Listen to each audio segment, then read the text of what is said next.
Yeah, no. I think the coolest thing is that I have been doing this for 20 years, and I'm still as passionate. I still love it as beginning, and I still think it's a great industry to start with, right? I think a lot of industries, as they mature, they become very hard to get into. I think our industry, it's still very easy to get into, and if you're curious and if you want to learn and if you do stuff, it's really interesting. And I kind of share a little bit what you guys were saying about that recently felt like we were not moving a lot. Like I think we've been at AppSec for a while, for a long time, there wasn't a lot of innovation. Everything was kind of rinse and repeat.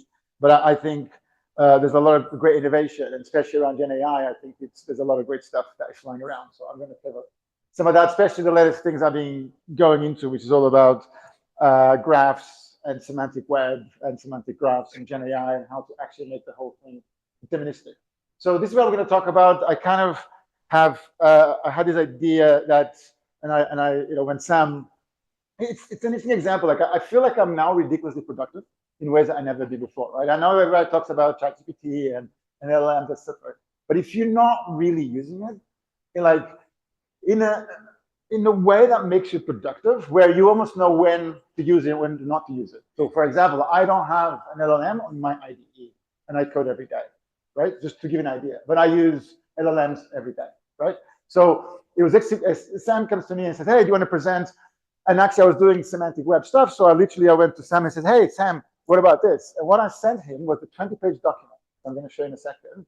That was created with me. Actually, I think I was either walking the dog, I was cycling, I was just walking around, and I recorded a 15-minute debrief of my ideas. I went to ChatGPT, did research, and said, "Put this into a great research document," and he created an amazing document. Right? The podcast that he talks about was actually created by Notebook LM, right? And then I said to Sam, "Hey, what about this?" Right? And actually, it came out really well, because I think what I was able to crystallize was, in a way, what I think the future of OWASP needs to be and where we need to go. And OWASP, by the way, is an amazing organization, one of the best organizations in the world. I think it's a great, it's very welcoming. Again, it's all open source. You should be involved. You should be using to leverage your career. There's a lot of individuals here, me included, that we had jobs because of OWASP. We made friends because of OWASP. We have great relationships because of OWASP. Right? It's still an amazing community out there. So I'm going to talk about using basically semantic knowledge graphs, right, around the OWASP content, right? So this is me. I've been for a year now. I've been doing a startup. It's really good. I love it, right? Highly recommend it, right? I think if you want to start a company, now is the best time ever to do it, regardless of what you hear, because there's a massive intersection of things that happens, right? That now is a great opportunity. And then talk to me if you have more ideas about it. So I'm doing this thing called the Cyber Boardroom, which is all about communicating and translating cybersecurity knowledge. Because especially when I was a CISO, I realized that my biggest challenge was not to communicate with executives, was how to scale it, right? How to scale communication with board members, executives, peers, team members, colleagues, comms team, etc. So I'm kind of building the Cyber Boardroom to do that, to translate. And by the way, everything I'm showing here is open source. So I'm a chief scientist of a tech startup. I do a bunch of open source stuff, including a lot of stuff for OWASP. I also run the Open Security Summit, which is another really cool thing that we do. And what's interesting about my evolution, I highly recommend this, is I chose to become a CISO and basically on the exec very late in my career. And I highly recommend that, because by the time I got there, I was still very technical. I still felt that I still understood. And I would argue that I was able to make decisions, coordinate things, make stuff happen, because I understood very deeply, right? In a way, full stack in terms of development. Right. So GenAI, it's a massive opportunity, and actually that's a thread. Sorry, I was just finishing the slides on the way here. And there's I actually did another presentation here in February, I think, right? Last year, when I talked about it. So if you want to see more about the opportunity and the thread, see that presentation. But I feel that, especially with the age of agentic AI, right? Like AppSec was never more important than what's going to happen now, right? What the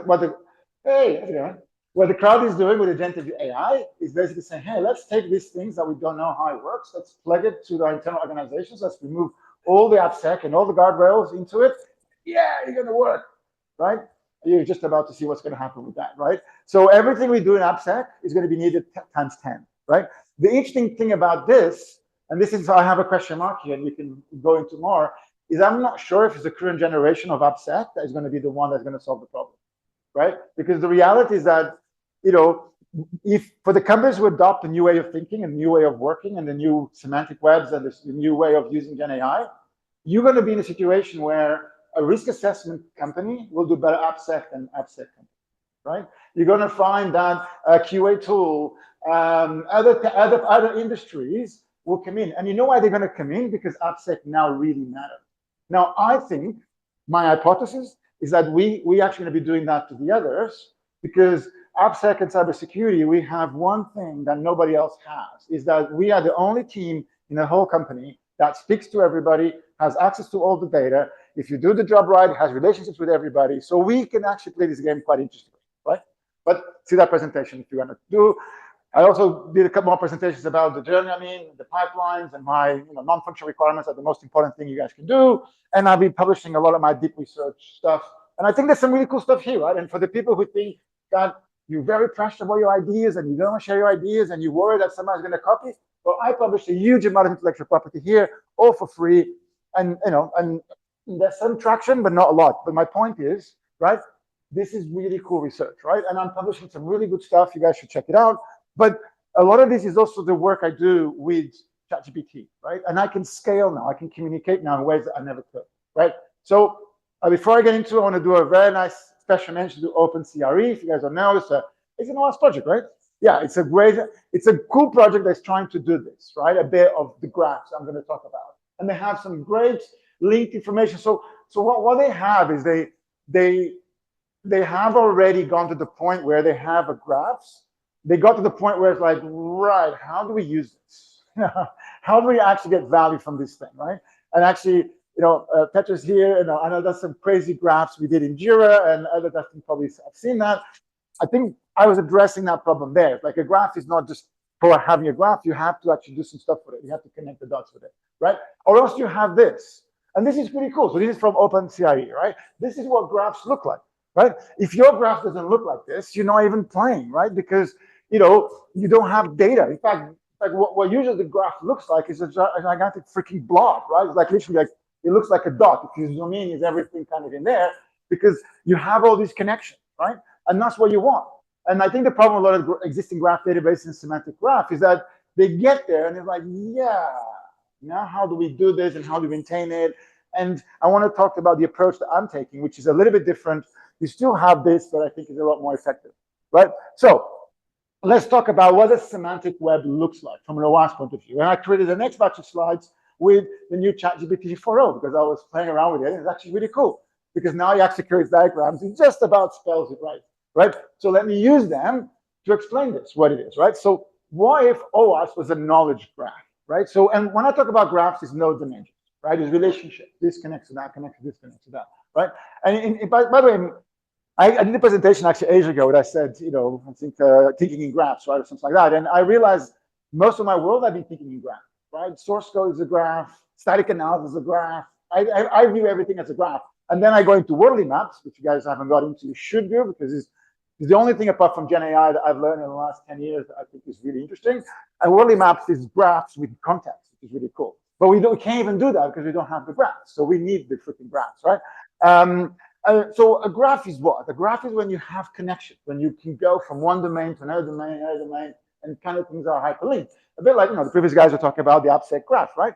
So what you want is you want to go from this sort of human readable stuff that we have today. And by the way, this is like a policy. I actually wrote a document where I says Europe should do this for all our data. I wrote one about legal. And like you can take anything you want, but because most of the content that we have is static, right? Is pages, is documents. And that's what a lot of people are finding when they try to put AI in the mix of all this stuff. They realize their data is not connected. It doesn't make sense, and then you have a massive problem. So, so what we want to do is we want to go from this sort of static content that exists in silos, right, to this sort of graphs and relationships. So we want to go from this world where you can customize the OWASP content. Because you see, the thing about this is that when you talk about a standard or you talk about a policy, right, you talk about a particular guidance, in a way, the elephant in the room is that you don't want just one version of it. You actually need 10, 50 versions. Like when you talk about, we are PCI compliant, or we have ISO 27000, or we have GDPR XYZ. Like, you have to talk about in context, right? You know, in a company, you're going to have from legacy stuff to enterprise to cloud stuff to startup behaviors to people, to systems who don't care, to systems that you care about. And every one of them, in a way, needs a custom version of it. And OWASP has always struggled with this. And OWASP, you know, is an example, as a lot of others, where we always struggle with this concept of, like, if you take even the top 10, ASVS, testing guide, all that stuff, is that you either provide so much material that is overwhelming. In fact, even the crew material is already overwhelming, right? But then even that is not constant specific, is not enough detail. But then if you make it very generic, then it's not specific, right? So you have these curves where you have stuff that almost falls into, it's like the anti-Goldilocks thing, right? You're actually not in a good space because you are too complex for what it's supposed to be, and you are too simple for the action.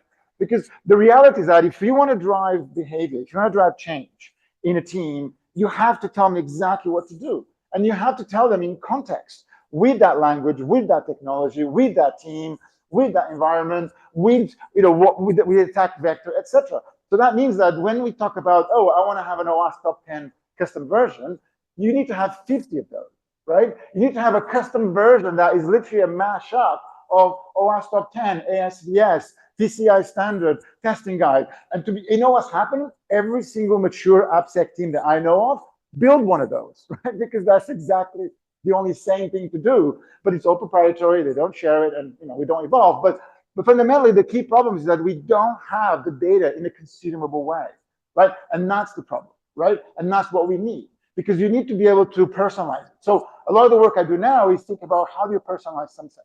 And what I realize is personalizing is not just saying, oh, make this connect to that person.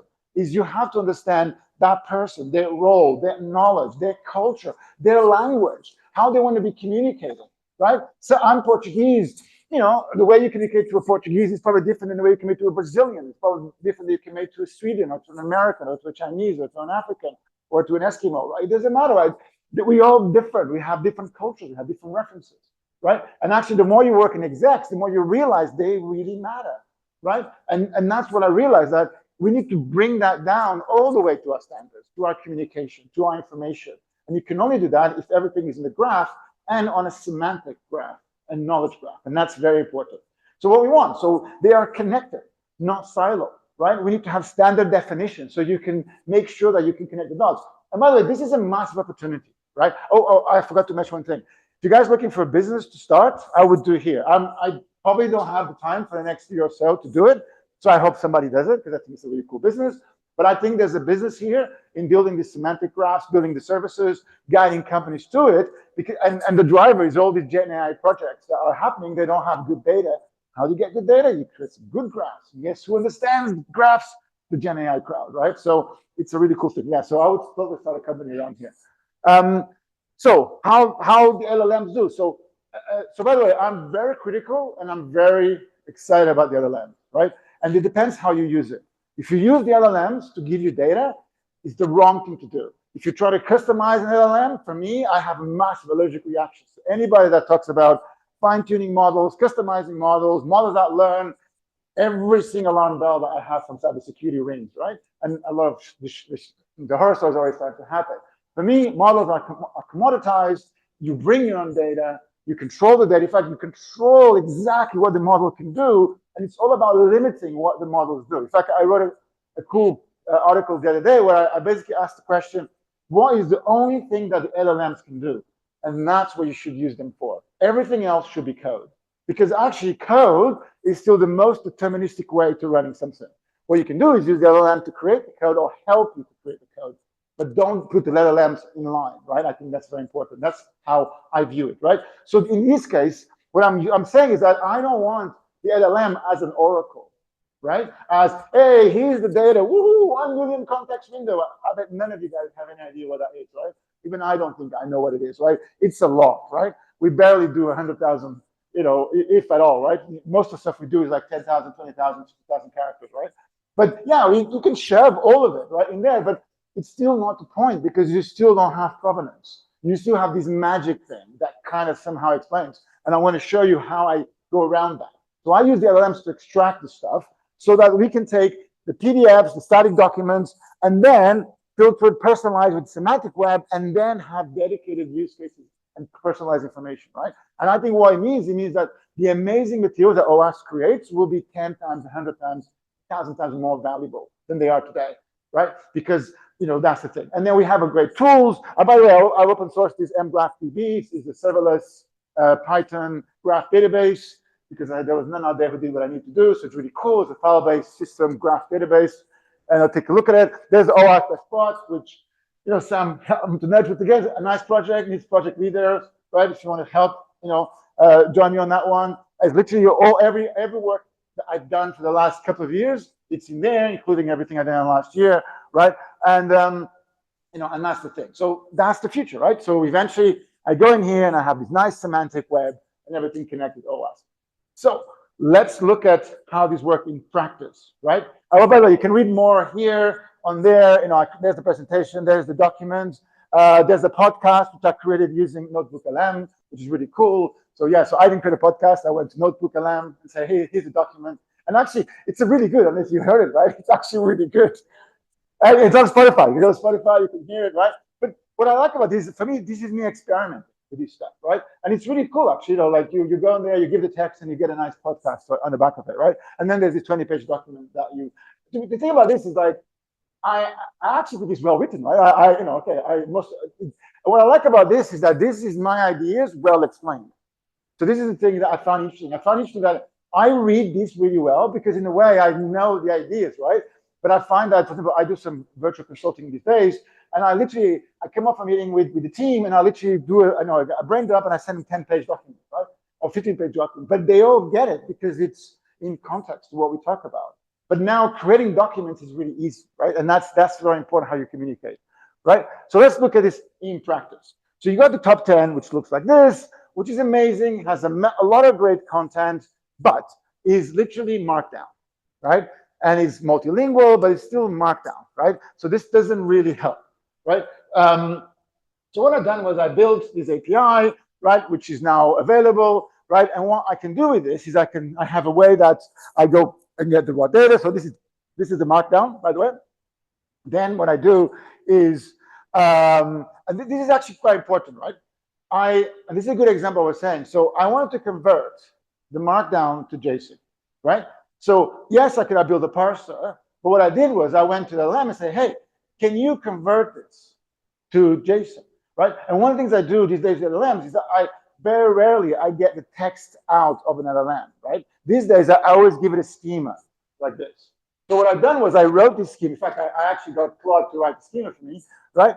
And you can see the schema has OS top 10. There's the OS factor, which is this article here. There's the text scenario, the reference, the CWEs, and the prevention. So you can see, in a way, this is a strongly typed.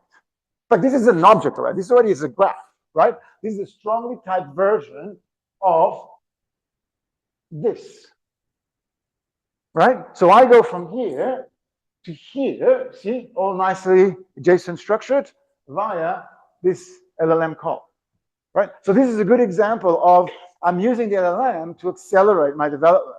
But this was very important, but in the end, there's still the human in the loop. There's still the verification, right? If there's a bug in here, I will pick it up, right? But the amount of time that it saves me and the structure that it's, in a way, it's a good example of the power of the LLMs, right? And this is what I mean that for me, the power of the GenAI is not in line. Is not as a black magic, oh, here's some stuff, give him some stuff back. Especially because remember that we still don't know how it works, right? Which is kind of interesting, right? We know that it works, but we still don't know, exactly how things are calculated, right? So we don't have provenance and explainability in the LLMs, right? So what you now need is an ontology, right? So actually, I didn't have time to map out, but I have another prompt that gives me an ontology, right? Now, the power of an ontology, this is another thing, Sam, that we need to spend some time on, is the ontology is almost the definition of what it is, right? This is where you say, let's say, I have access control, I have a user, right? I have, it's almost like these classes, these schemas of what we have, and these kind of relationships, this connects to that, connects to this. So the ontology, it almost defines the space that you operate, right? And then from the ontology, you create a taxonomy. The taxonomy is the things that exist, right? In this case, is for example, the the access control vulnerability, right? Or you know, that you have here, right? Or an attack technique, etc., right? And then what you do with this is you create the triples. So if anybody does the graph here, most graphs is based on triples, which is A connects to B via something, right? So you know, depends how you call it. You know, people call it subject, object, predicate, but basically it's like, you know, user is managed by that user, attack, you know, application is available to attack. So basically it's like, is the connections, is the triplets, and from that you build all the graphics. What's cool about these triplets here is that these triplets are created using the ontology and the taxonomy that I defined before. And you can see it here. You can see that the subject has the value least privilege violation, which is an access control vulnerability. So that's the type. The type is the ontology. We're going to have a bunch of those, but in this case, we're going to have a least privilege violation, which is that particular taxonomy. And the thing that will be amazing for the OWASP is that we have 20 definitions of injection, right? We have 20 definitions of XYZ, and not that's wrong, but we need to connect them. So one of the things that I'm doing here, which is very interesting, is that I'm actually building one of these per OWASP top 10. So every OWASP top 10, A1, A2, A3, A4 has its own ontology, its own taxonomy, and its own triplet structure. What you then do is you connect them above so you can find it. Because what I realized that you cannot force people to have, like, if you try to create a unified ontology, which is what most people try to do, they go, yeah, let's do this. The first thing is, let's all agree on the terms, right? Now, 2 years later, or 5 years later, or 5 months later, or whatever, they're still arguing on the terms. And that doesn't work. In fact, I did with my team, right? I couldn't get my instance response team to agree on the terminology on Jira of the risk team and on those things. And then I realized that you don't have to, because with the graph, you can connect, right? That's the beauty of a graph. The beauty of a graph is you don't have to, like, each of you can have a freaking definition, right, of what vulnerability is, but there's going to be commonalities, and then we're going to find it. As long as you can create your definition on top of graphs of relationships, we will find the commonalities, and then we can connect them, and then you can navigate them, right? So yeah, so this is live. So yet to be continued. I'm going to keep putting on this, right? So let me show you now a practical example of this. So when in my startup, Cyber Boardroom, I've been published all the time. By the way, I release all the time. It's really powerful. It's really cool because I got a bunch of users, and I realized that I had the same curse that most startups have, that the users needed data in order to add value. The users have not added a lot of states. You know, you get this chicken and the egg situation, right?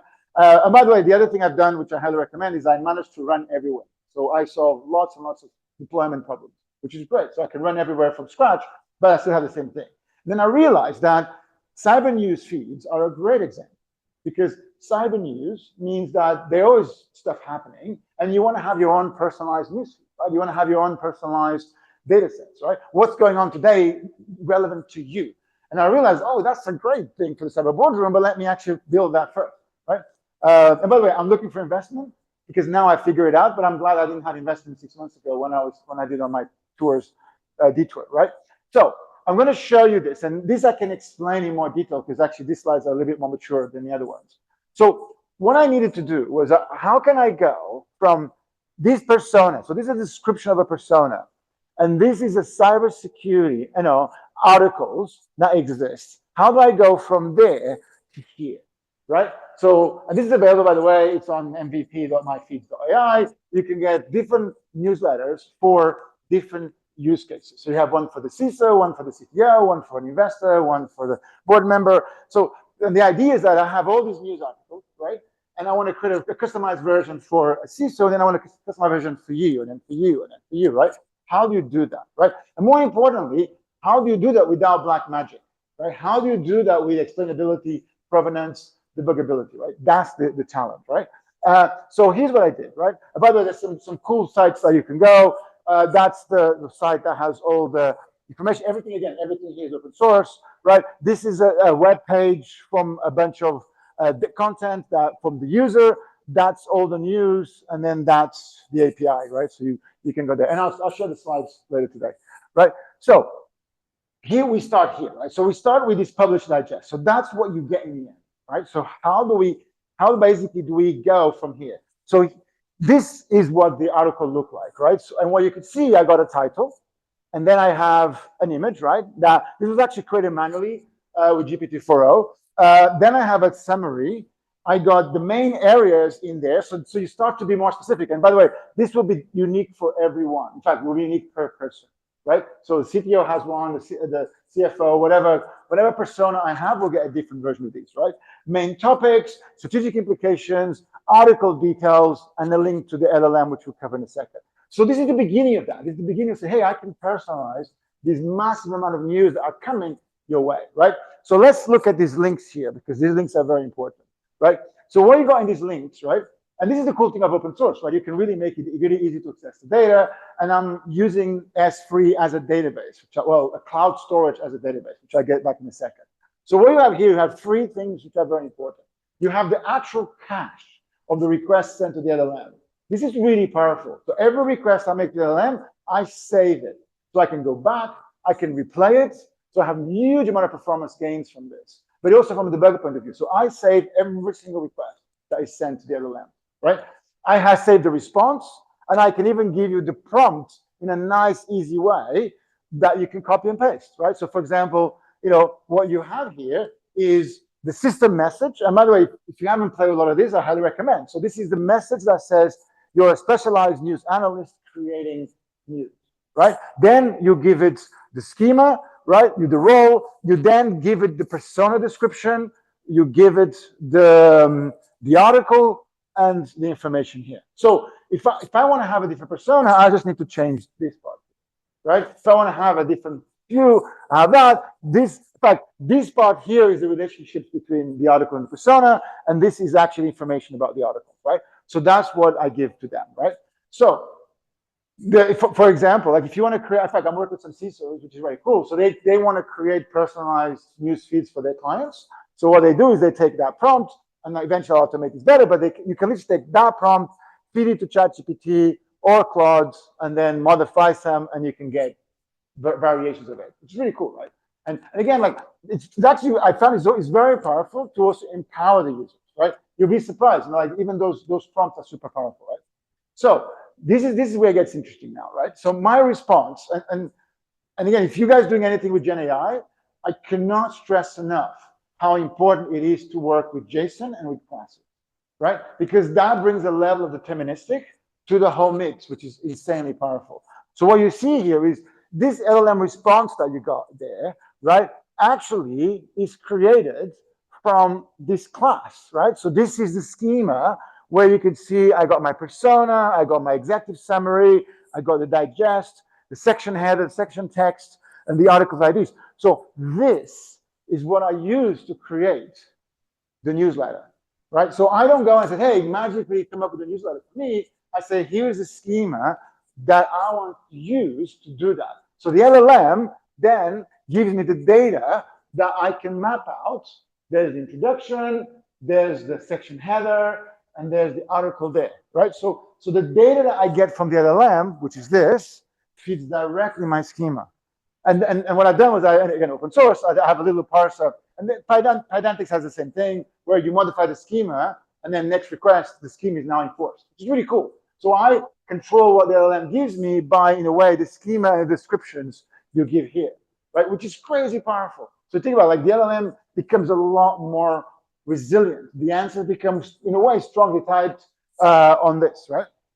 And so what you get, right, is basically, and if you look at, for example, here, the way this works, right? So you can see that schema that I showed you before, so this part here, if I now look at the cache entry, what you do is this is the definition that goes into the LLM. So the LLM, I say I have a persona type, I have a string, I have a description. So this description here is important because it goes here as a description, right? So this is basically executive summary, introduction. So this is the information that I give the LLM in order to get a strongly typed. And this is crazy. So it's powerful, right? Because I'm giving it a schema, right? So again, highly recommend. If you guys are doing any LLM stuff, don't get raw text and try to figure it out, right? Give it a schema and then play around with it, right? So this is what's happening here, right? So what you now see here is you can see that, for example, the response that I get, that text is the one I use here.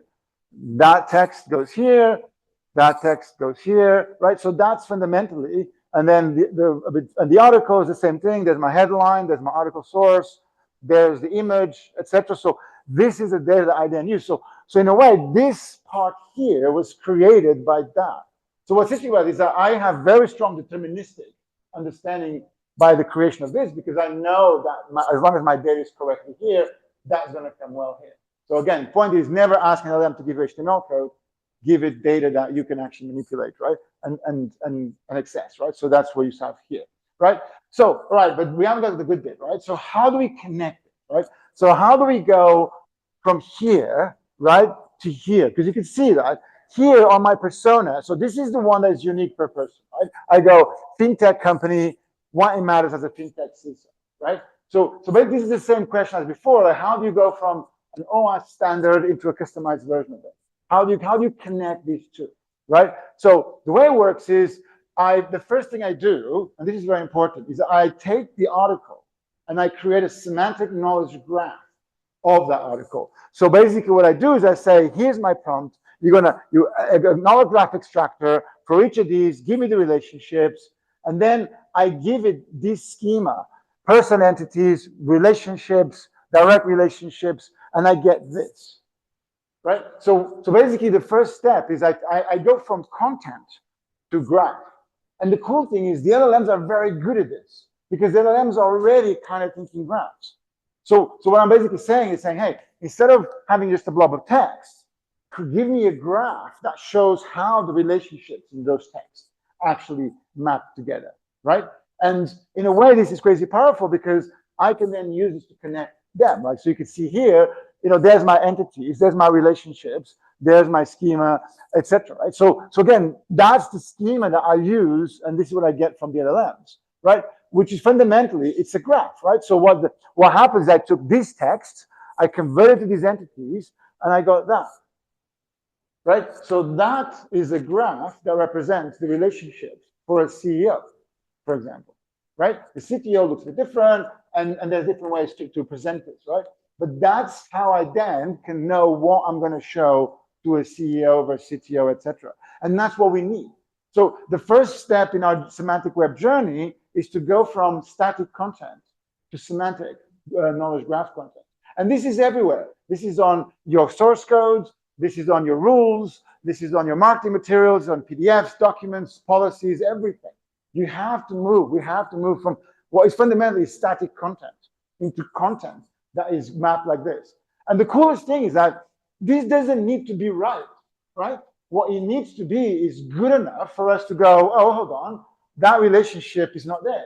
Like, Petra, like there's lots of relationships, like when we were looking at the Jira stuff that we only found when we saw it in the graph, right? There was lots of times that when I was creating these massive Jira graphs of the relationships amongst everything in the company, that is only when you can see the connections that we go, all right, that doesn't connect there, or that's not right.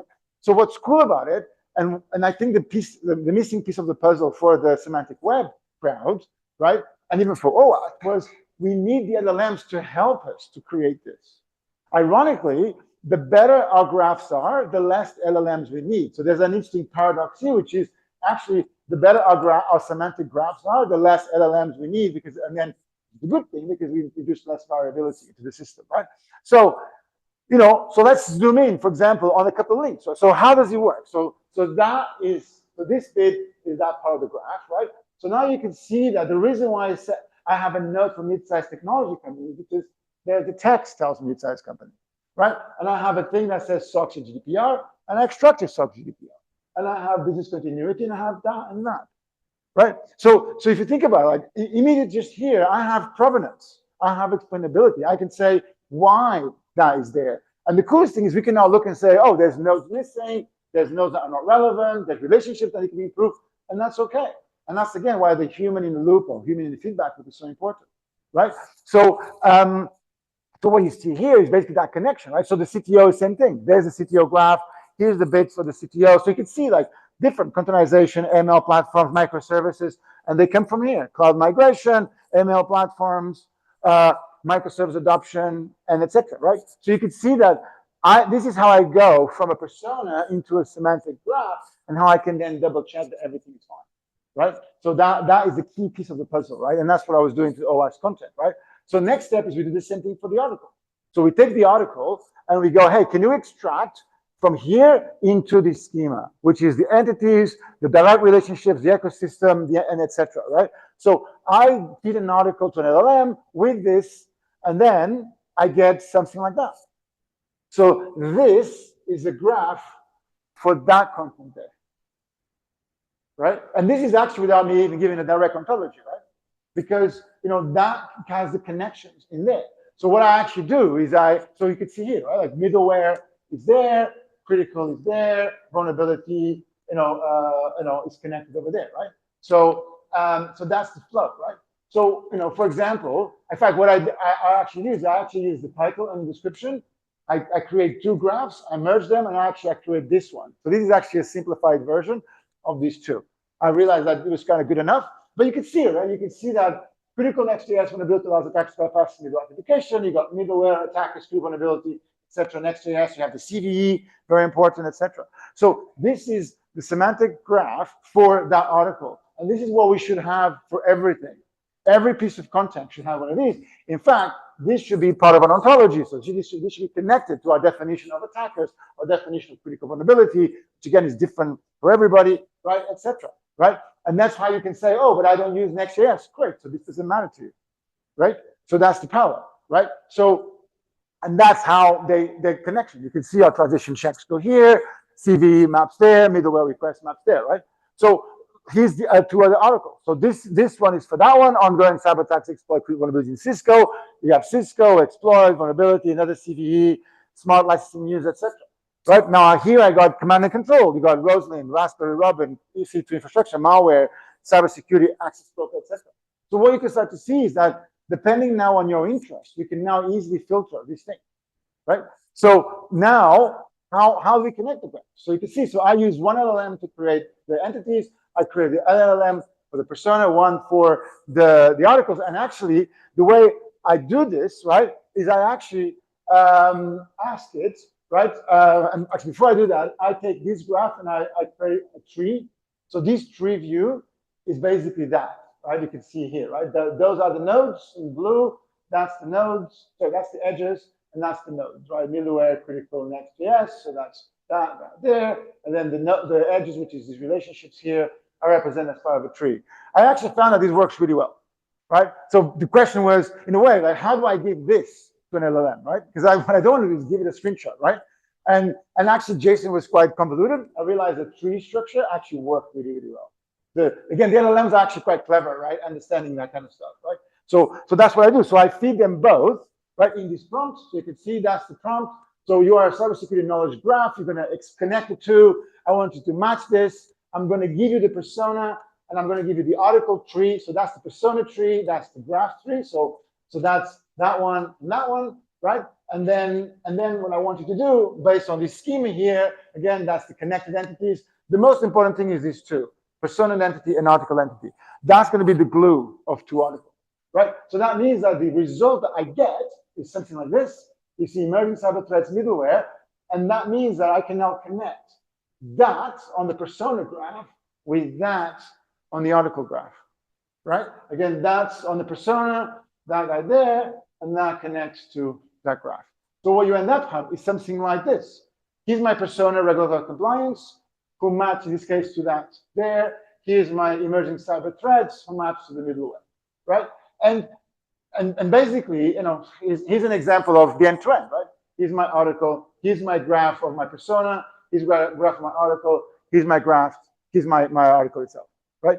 And that's the connection, right? Now, what's cool about this is what I have provenance and explainability, because some of you might already be thinking, well, that's probably not the best article to show a CEO, and I agree, actually, right? But what's cool about it is if this was a normal LLM, you have to go back to the prompts. You're going to fight the system. You actually didn't know why that was shown. You kind of go, well, it's not the best article, but you don't have a good explanation. Here, I do. I know exactly why, because I have this score, 7.5, that match regulatory compliance with critical vulnerability. That's probably not a very good match, right? Again, 7.5 probably was a good clue. I could probably filter like that. But that, in a way, is a nice way, right, to verify this. Like I said, the power of these workflows is I don't have to get it right. I have to get it so that we can then have feedback loops.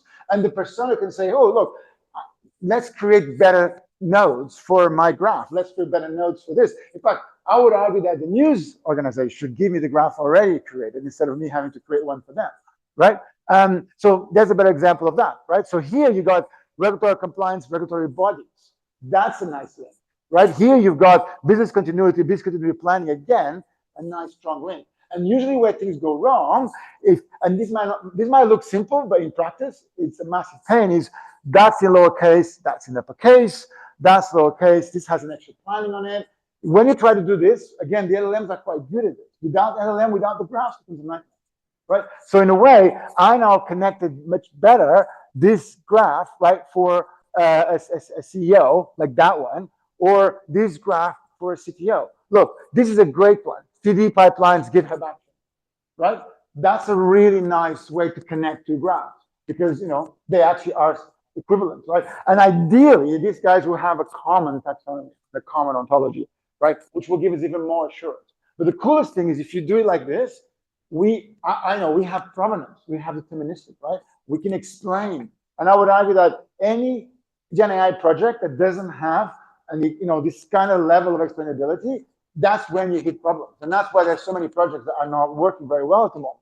Because as soon as something goes wrong, they're going, oof, and especially the auditability of this is super critical. So because I use S3 as my database or cloud storage, because I can run this anywhere, every one of these steps leaves a file behind. So I can go back, right? And I can learn, I can see what actually happening. So that's very powerful. And by the way, this whole vibe coding, which is really cool. I think the name is wrong, vibe coding, but I think it's crazy powerful because I think it's really empowering to allow, users to create tools and to be super powerful. But for example, in this case, I said, hey, can you create a UI to edit, for example, that prompt editor? And ChatGPT, Claude, and Lovable didn't really do it. And I was like, I'm not going to spend now, 4 hours here saying, yeah, fix it. Right? It's cool, right? But I still think that we are a bit far away. But what also I think it means that we now need to start creating applications that are easy to manipulate like this, are easy, have good architecture so that these super powerful, vibe sort of, no code platforms can actually be used on top of it. What they need is good architecture. And that's what we should be providing on top of this, right? So finally, right, oh, by the way, I'm about to finish. So yeah, so everything I'm doing at Cyber Boardroom is public, business plan. I even have a nice bot so you can talk about it, right? And I'm looking for investments. Anybody wants to invest, talk to me, right? But I have to say, like even take a look at the stuff I've done here, because what I've done in here, and you get the link, is that I use ChatGPT Pro, right? And I wrote every single document for the investment pack. And then from there, I created a business plan. And from there, I created a pitch deck, right? But literally, there's a huge amount, a lot of really cool ideas on it. And it's all open source, right? So you guys can reuse it, right? But I really feel that there's a great opportunity now to create companies like this one that are very lean. So the Cyber Boardroom costs, I spend more on coffee a month than it takes to cost, right? Because the costs are all passed to the customer, right? So I think there's a lot of power now in creating companies that do one thing very well. You find the users are happy, they pay you, but it's very critical that your tech stack doesn't cost you anything to run it. And this is much easier said than done. I actually spent 3 months to figure it out. But again, I open source it off so you guys can copy it. But it's very important that you create platforms that are literally serverless because there should be no state. And that actually forces you to really good decisions on it. And that was it.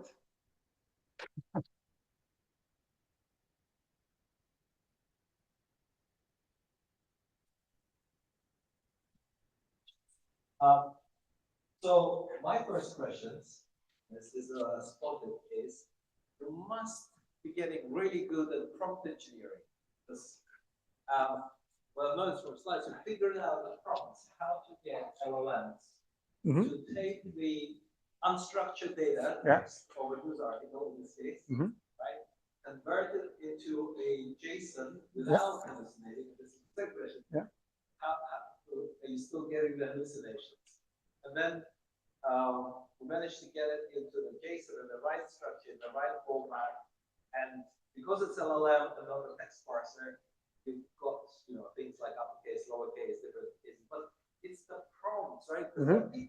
There are marketplaces out there, people pay crazy amount of money Mhm. for prompts. So the question is, A, how did you come up with the prompts? And B, are they open source? And can we see them? Yeah. Well, okay, I think you had three questions in there, right? So the prompting, right, is first of all, by the way, some of those prompts were written by ChatGPT, right, itself, right? So ChatGPT, yeah, of course, yeah, they write better prompts, right? Well, they're quite complete, right?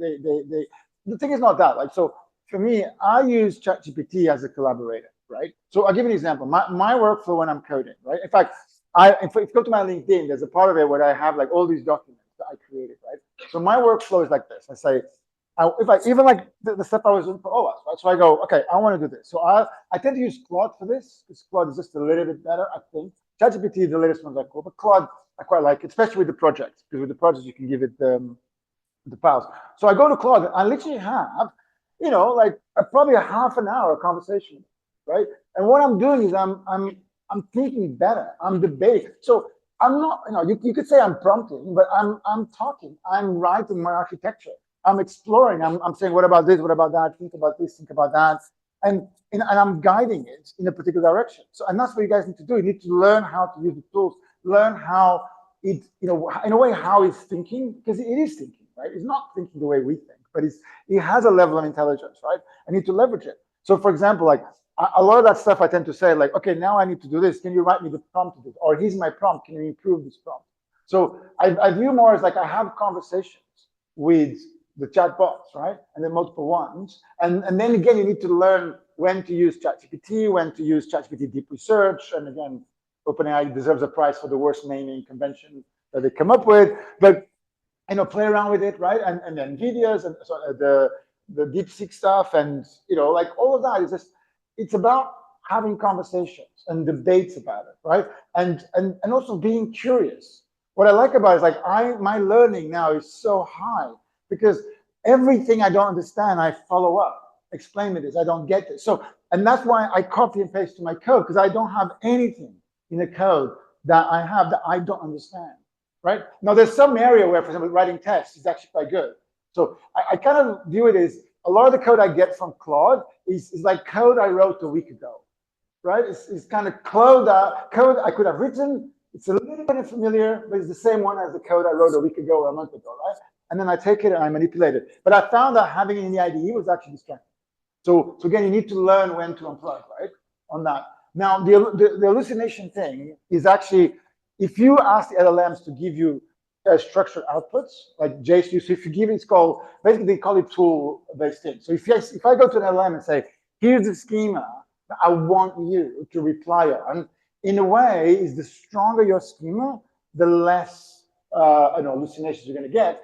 And the other key part of the puzzle is that you want to give it data, right? So hallucination happens when you ask LLM to create data for you, to basically to go to this graph network and going, well, I think this.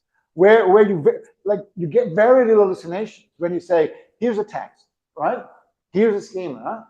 Now, for example, in this case, connect me this text to that schema. Like, for example, in that case, I have seen no case where I have a node that was not related to the text I gave, right? So for me, those are the hallucinations. So the hallucinations happens when you're trying to get the LLM to give you content. And you should never do that because you don't know how, and the LLM cannot explain to you how the hell you give the content. So if you ask the LLM what's the latest OWASP top 10, probably going to get it wrong. But you say, here's the OWASP top 10, explain me the one and the third, etc. Or here's the OWASP flagship projects, now tell me which ones I connect to X. Then it is a great job. So that's what I'm saying. If you give it content, right, and you have a strong schema, and then you validate it what you get out, you get really, really solid results. And one other thing that I noticed is, which was very important when you're translating a very technical article about vulnerability to the CEO, you said why it matters. And I think isn't it what LLMs do best? So for me, the big look, I literally would walk here like 3 years ago, right? As a CISO, and I would literally say, if you want to talk to me about AI, I'm out of it, right? Because I don't think nobody, even the people who claim to do it, they were not doing AI in the cybersecurity space. They might be doing a bit of machine learning, but I always felt that if you clean up the data, you can do a better job, etc. than what you do. But when GenAI came along, that for me was like, now this is interesting, because GenAI has two things that I think are super powerful, right? The first one is, and this is how I visualize it works. So the GenAI, when people say it's only predicting the next word, fair enough, but it's predicting the next word based on a word model that it has created based on your prompt, right? That's why the GenAI translates very well, because GenAI will take a phrase that we have and will create literally a 20 or 1,000 dimensions graph with all the relationship. The problem is it doesn't know the difference what's true or not true, but it's very powerful then to translate it. That's why you can go from one language to another. That's why you can go from one persona to another persona, because that's all the word models that it creates. So I even took it further. So I did these things where I had like a cybersecurity sarcastic answer, right? It's like, hey, welcome to another episode of Let's Try Not to Get Hacked Today, right? Or freaking cybersecurity, blah, blah, blah. Or like I have this thing in the Cyber Boardroom where you can talk to 3 different execs. You have the CFO that says, show me the money, what's the thing? I just want facts. What, bottom line, you have the CTO, maybe a bit more friendly, and you have another exec who doesn't like the other one, who's completely sarcastic about security, thinks it's a massive waste of space. So it's actually really cool to simulate, okay, if I'm going with this message to them, like some of the dashboards these guys have, like if you go to them with your dashboard, like they're literally gonna go, what the heck is this, right? So I start to think about how creating a persona that represents that person, so that when I give it, like, for example, a cybersecurity briefing, from the other side, I can get something that an MBA expert or an accountant or somebody who's an expert in retail versus expert in financial industry versus expert in technology versus XYZ. So you start to think about their person and their culture, because the culture is also important, right? And also their state. Do they care? They're RASI, suddenly, and these are things that if you give to the LLM, it actually gives you really good results, because you're just saying, act like this persona, right? So, and that for me is the power here, and this is one of the things I'm experimenting, which is that, and actually a lot of the vendors still fall for this problem, is that even you, like when you communicate with somebody, you have to imagine that if I give something to Vina, right, and I'm actually giving him a problem, even if I'm giving him a solution, because he now is going to have to translate to his team, he's going to translate to his boss, translate to the other stakeholders. So he now has 5 or 25 stakeholders that need to get the message that I just gave him. And he's going to have to translate that message, and now depends, does he have the time, the knowledge, the inclination. Well, it would be much better if I gave him 25 versions of it, right? And that's what I'm doing in the cybersecurity news feeds. I'm basically saying, I'm not just giving the CISO the news feeds, I'm giving the feed for him, for his boss, for the briefing, for the comms team, for like 10 different personas, so that he can then distribute it. And then we immediately communicate so much better, right? And then the quality of your personas matter, because the better your definition of that persona is, the more you can customize the message and the more you can communicate. From the person that wants one word, the person that wants a slide, the person that wants a picture, the person that wants a paragraph, the person that wants 20 pictures, right? It's all about customizing to them and delivering all of that. Okay, questions? Yeah. Everywhere.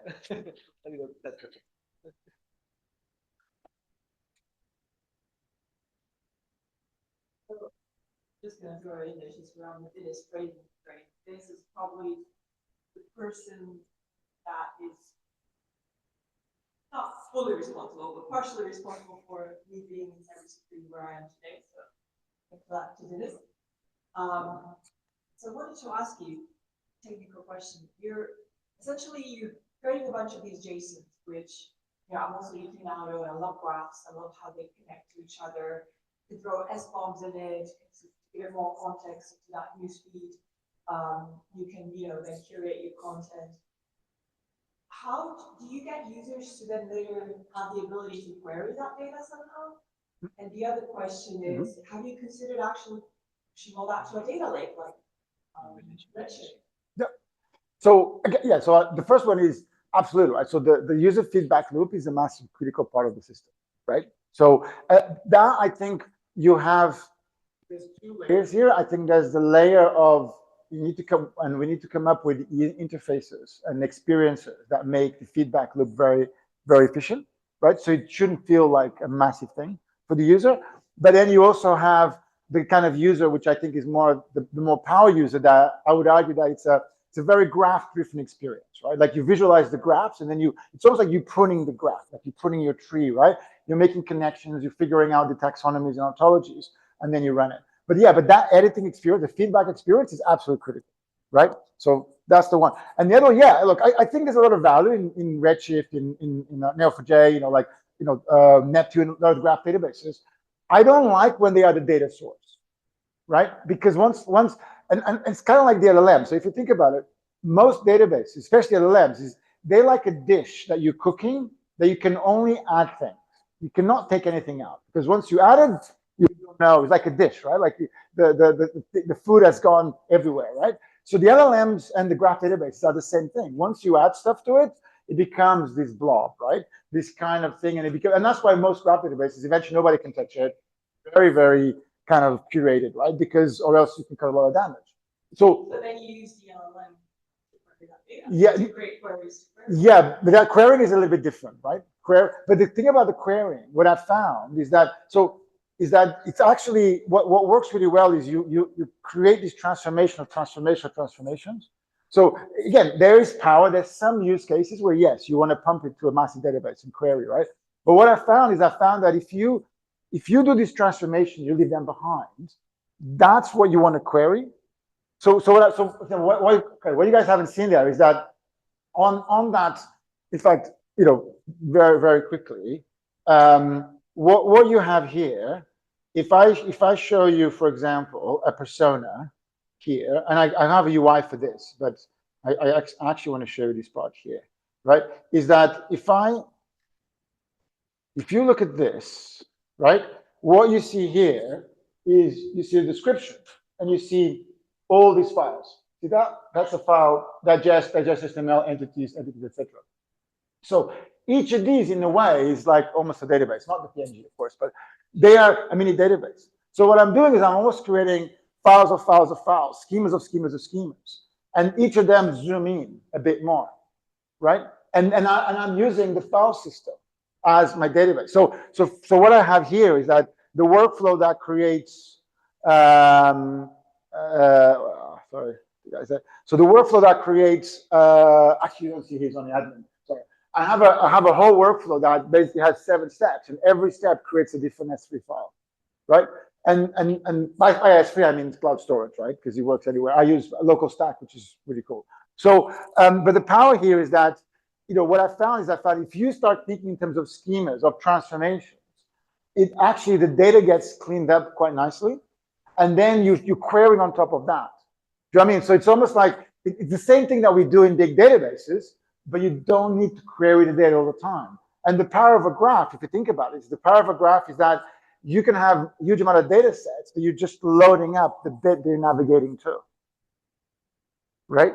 So the idea here is that imagine like you have even complex queries, you almost load the data on demand, right? Which is kind of what the database are doing anyway. But if you leave these structures behind, then it scales a lot more, right? The only exception is if you're talking about things that have millions and billions of data points, then yeah, then pump it into, and that's what they do that, right? And that's why I like, ironically, we built a great graph database on top of Jira, because Jira, the nodes in Jira are actually very good, right? Because they have version control, they have workflows, they have properties, IDs, they have links with each other, so it becomes super powerful.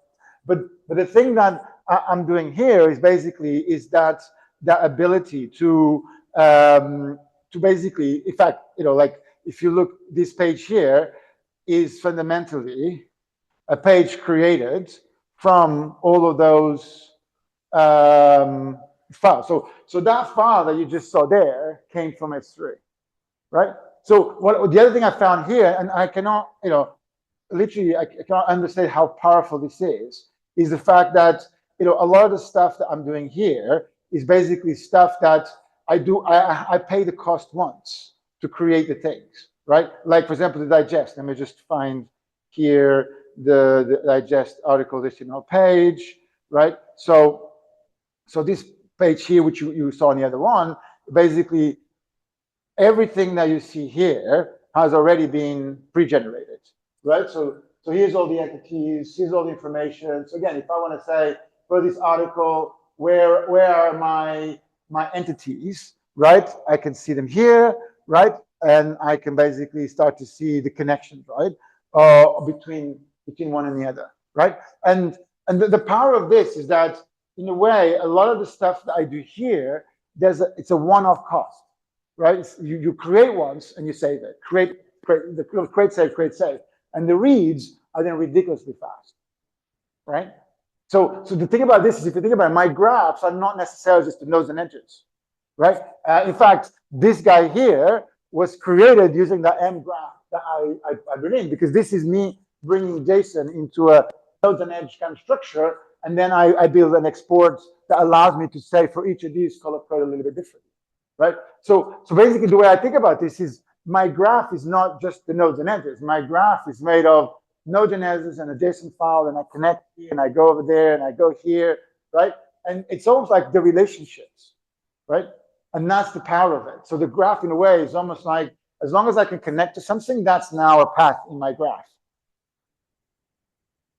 Sorry, a bit long. Did you have a question?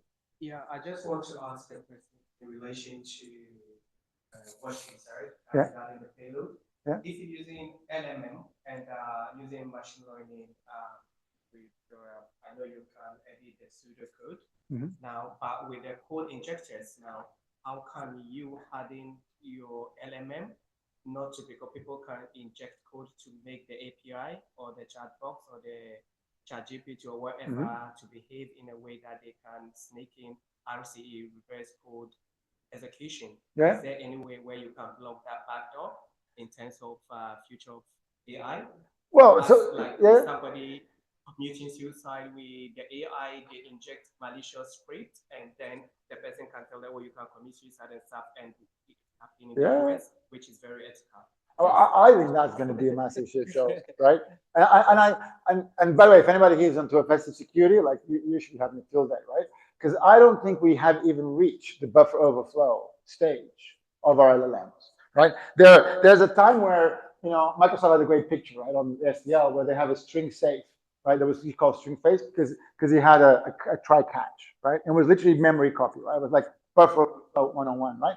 I don't even got there. I think we're going to get to the stage where people are going to be able to put payloads, they're going to be able to talk to the LLMs in ways that we don't even understand, right? Because again, remember, we don't understand how they operate, right? I think that there's some crazy cases now where people putting payloads on the web, they wait for the LLM to harvest that data, and then they become weaponized. And why? Because we don't know how the LLM learned, right? So the way, and I see some crazy cases with agentic, what they're actually doing is they're saying, hey, can the LLM write some Python code that I then run on an interpreter over here to get some results? Like, what can go wrong on that stuff, right? So I think it's about how you architecture your stuff.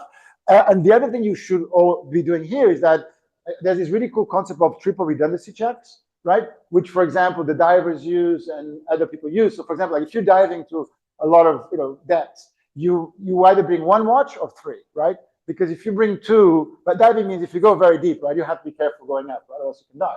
So if you have two, depth watches, right, if they don't match, which one's right? So if you have three, the possibility that three of them fail at the same time is very, very low, right? So it's the same thing with LLM. So if you think about it, you asking about deterministic, literally the more LLMs run in parallel, the more sure we are of the results. Because I've done things where, I run 3 and 5 in parallel, and then I compare the results. Not necessarily to judge them, but to go, do they agree on this? Because if they disagree, for me, there's probably something a bit off that I might want to rethink a bit. So if you start to think of, again, as the LLMs, as they become more commodity, that you run them in parallel, and then again, leave that behind so you can go back and analyze what happened. I think that's how you prevent that stuff, right? But I think we have not even seen anywhere close the kind of exploits that are going to happen with LLMs on this. Yeah. There will be more. Oh yeah, it's not, we haven't even seen it, right? But to be honest, that's why there's a lot of projects that, when you hear that only 10% of the projects go into production, right? Why do you think that is? Because they do QA tests and then go, oof. You know, like, oh, we can't have that, right? Because the other thing, there's a great article from Bruce Schneier, right, who talks about the interesting thing about the LLMs. And I think it's crazy powerful when you use them to do stuff like this. But the other problem with LLMs, they fail in very different ways, right? Like, for example, most of our systems, they tend to fail unless there's a very odd bug that never picked it up. It's kind of more predictable, right? Like good code, it's very robust. Bad code tends to fail all the time. You know, there's a lot of stuff here. The LLMs have these crazy properties that they can be great, and then they fail dramatically, right? It's not like a little bit, right? And none of our systems are prepared for that, right? I'm still waiting for the ones that literally blow up half a company or delete data that they can't restore because they haven't realized that most databases have no state. They don't, you overwrite stuff on top of the other. So can you imagine what happens when the LLM makes 25 changes and you go, shit, they're wrong. Can you revert? Well, we can revert the database the way it was a day ago. I was like, can you revert those 25, right? So I think that those guardrails we don't have them, right, in place. And most of what we got away because our apps didn't do a lot of damage. But now that you're plugging that through, and that's why we need AppSec, because guess what? We in AppSec care about those things, right? Threat model is all about, I wonder what can go wrong, right? So great place to be AppSec, and OWASP. My question was around Semantic. Yeah. It looks like they're really one real dimension. Like, he works with who? Are there any other dimensions as far as your thoughts? What people like, what style that they what I care about versus yeah, so the coolest thing is that that's now the ontology and the taxonomy that we get to define. So that is literally about the prompt that you put in, right? And I think what's going to happen in the medium term is that you start to have the persona in itself is not just a text, it's like a graph, right? And that graph can have all those angles. And then you can choose whether you want to have more or less. So it's not like just a dial. It's like how deep your graph wants to be, right? Even culturally, right? Now, how deep you want that information to go. So yeah, I think there's some cool research to do, even to do that in 3D, right? The thing about, so the reason I like these static images, and I have to say that I don't understand why a lot more people don't do this, because when you go into the RCE and you get all those graphs you can move, right? As soon as you move a graph, like, well, I want to go back to that place, right? And also, like, if you have to navigate through, every one of those is a non-deterministic step. So what I like about static images is I can think about what I want. What's my outcome? What is my objective? How do I want to represent things, right? And so I found it powerful to be able to, for example, so, and by the way, if you guys go here on the site of the MVP, there's this area here that talks about how it works in detail. So what I want to show you very quickly is that I needed to answer a simple question, which was, what articles are recent and what articles are not recent, right? So what I did is I basically created a graph specific for the timeline. And this is kind of go, Petra, a little bit to your example, like things like that. These days, I'm going to create a graph that represents what I want to do, and I'm going to visualize it. I'm just going to navigate the graph, right? Because when you do stuff like this, actually the graphs help a lot, right? So here, so this goes into more details, right? But what's cool about this guy here, I think it's this one, is that it might be the sorry, it's a long article. I think it might be the first one. Yeah, so it's this one here. So that's the one, but I want to show them side by side. So what you have there is a graph that is created there. Okay, right? So what you have here is a graph where every one of those is an article, and that's the date, right? So I know that this one was published on the 11th hour of the 14th day of the month 3 of 2025. Right? And in fact, you can see here that this guy goes up to 19, etc., and this starts on 19. So you're actually going to see that these two blocks are the same, those blocks are the same, 17 got cut off there. So that's before, and then that's after, right? But that's in a way, that's the power of, the graph role that I go now. And I arrive here by exploration. So I arrive here by the programmatic way of the M graph, where I start to go, well, actually, I have a date. So I created all these nodes for the dates, but then I go, but I can reuse them here. So I reuse the node, I don't reuse it. So it's more about the question that you want to ask. So going back to your point, I think eventually we're going to see a bunch of different ones that represent the different personas.